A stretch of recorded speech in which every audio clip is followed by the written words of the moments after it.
I love to fish for northern pike. A lot of people are intimidated because northern pike have a lot of teeth, so when it comes to releasing them and taking the hooks out, you have to be very careful. The other thing, northern pike like to hang around weeds. You know, if there's one rule for finding pike is find weeds, locate pike. So they love weeds because they actually lay in ambush waiting for their prey to come by, then they lash out and hit it.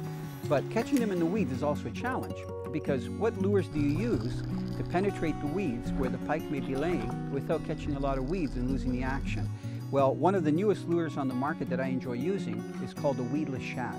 It's just the right size, it comes in a variety of colors, and what I really like is the large single hook that it has with the actual weed guard.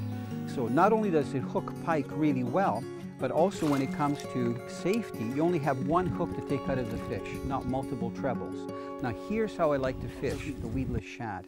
If I'm approaching a lot of reeds, whether they're growing or whether they've fallen down, I cast that Weedless Shad right into the weeds and I retrieve it very quickly on the surface. It has a really nice tail slapping action. As soon as I get to an opening, I slow it down a little bit and I give my rod a couple of twitches so it looks like a wounded fish.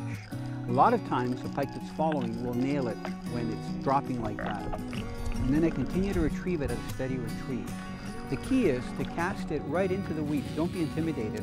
A lot of times, when the shallow water warms up, and usually in the middle of the day, pike can be as shallow as 1 or 2 feet of water right in the heavy weeds. Their bodies are long and thin, so they can get right in there, even better than a bass.